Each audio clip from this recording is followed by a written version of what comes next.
Alright, so we're here at Nick's gym. This is the owner himself, Nick Odoricio.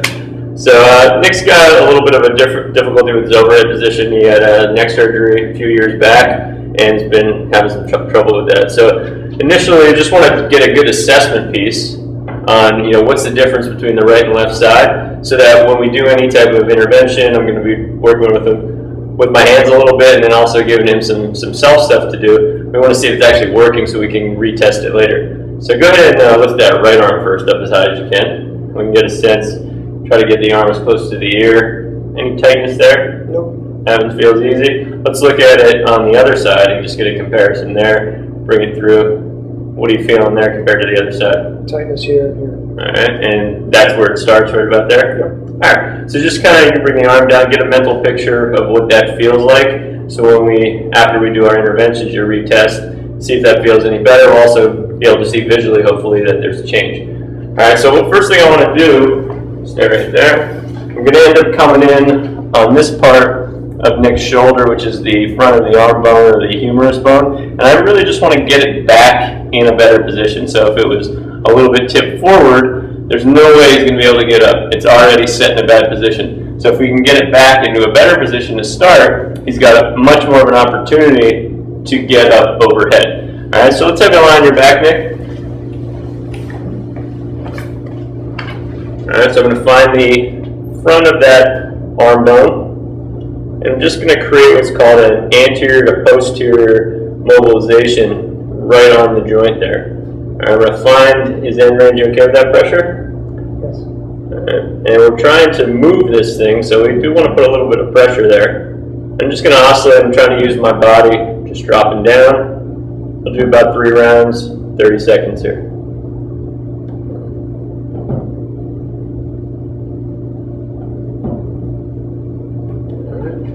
Take him out of that. Just real quick, we're going to retest the overhead position here. Feel the stretch. Okay. We're going to come back and repeat. You all right with that pressure? So we're doing these hands-on things just to see, it gives us a better idea of, is this going to be helpful, so that we can then know what we want to prescribe or give for self-treatment. Feel all right there? All right, so normally I might do one more, but let's just go into next movement. I'm going to look at it if I bring the arm up here. I'm still trying to go get that arm into the socket, but now I'm going to give it a little bit of a downward pressure here, so we can put the arm bone so it's not impinging up into the shoulder blade. All right, the idea of these oscillations are, one, we want to move the joint at the joint capsule, but also we're going to try to create some inhibition to some of the soft tissues that might be chronically shortened. All right, so oscillatory motion, deep pressure, they're all inhibitory to the nervous system.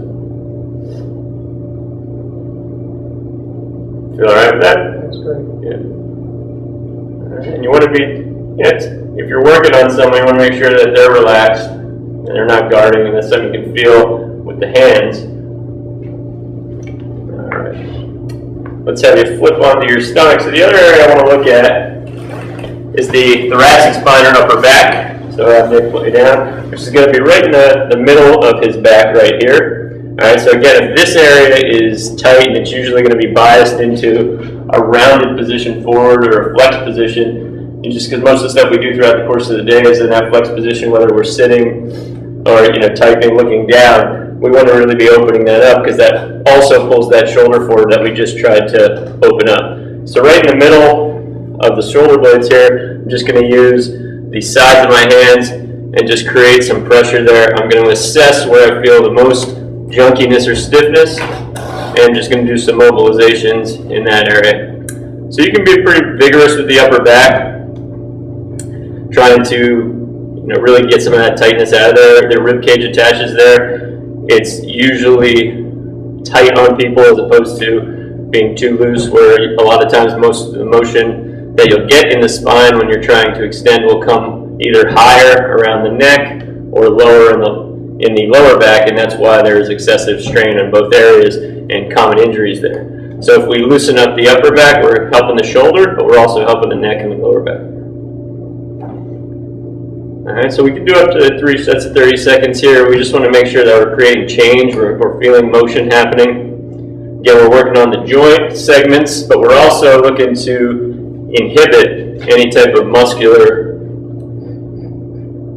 hyperactivity, spasm, etc.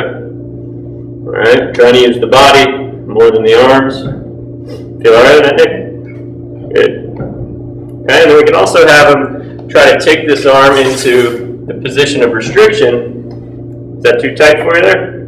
Yep. Feel all right? Bring it down, okay. And then we actually work on the upper back in the position of restriction. You okay with that? Cool.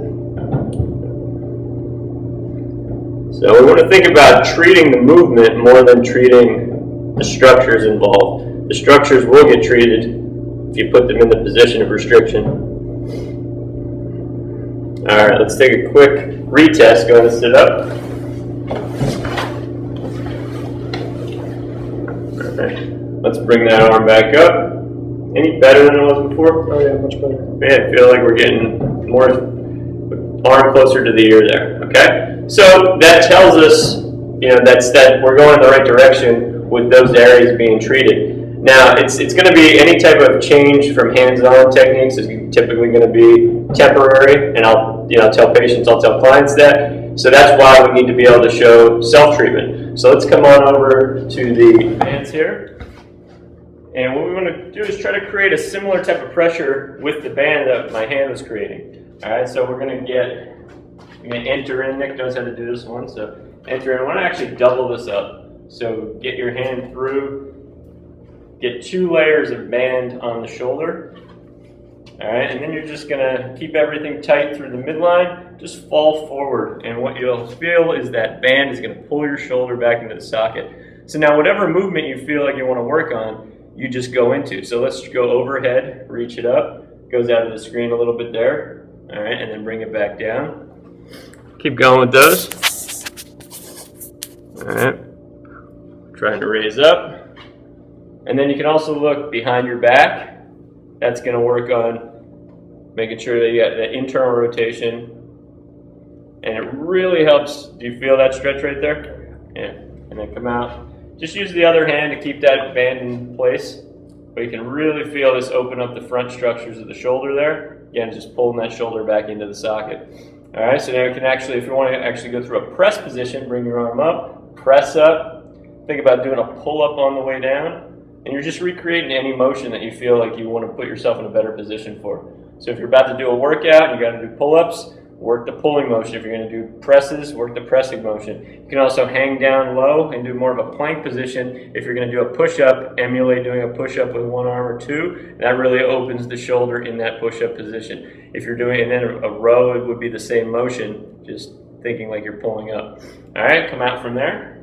We take the band off. And again, let's just go through a retest. How loose does that feel? Better than initially. Okay, good. So the other areas to work on, just like we do with the hands, we're going to look at using the foam roller for the thoracic spine. So let's have you get on the ground there. Let's see if we're in the camera. And you're just going to put that under the lateral line of the arm. So let me just move this. All right, and you can see the roller is going to be right under the lateral line of the arm. So he's sort of in that overhead position already. And just roll yourself towards the fingers and down towards the middle of the rib cage. Back and forth. All right, so ideally you want to do this for 90 seconds to 2 minutes and always retest afterwards. Find those junky spots, find the spots that hurt the most, basically. Those are the most restricted areas. All right, and you can do both sides for comparison, but let's go right to the upper back now. So you're just going to go right along the small of the back. You can cross the arms, so this is one strategy, and if you give yourself a big bear hug like Nick's doing there, you really take all the slack out of the tissue and it can really be effective. All right, and you can just roll back or hinge back even over the roller, and you can go segment by segment. Now this is important here, is that the midline gets stable or stays stable. So Nick should be doing some type of tensioning of the abdominals to make sure that that stays stable. All right, And another really good thing, since we're working on the overhead position, go ahead and put your arms up overhead, and now you're working on that thoracic mobility in that position of restriction. All right, you can also put your hands behind your head. This is a very good position to work on opening, because now you're opening up the shoulder into a quadrant of what's flexion, abduction, external rotation. All right, keep the chin knotted, look down, and you're working on stabilization of the neck. All right, lift the buttocks up, and let's just add the other option is just, he's in a bridge here, now rolling back and forth into a moving bridge and just massaging the upper back, but still promoting extension over the roller. All right, so about 2 minutes of practice there, and 2 minutes of practice on the underarm with the band work, and you're going to make your overhead position a lot better. See you next time.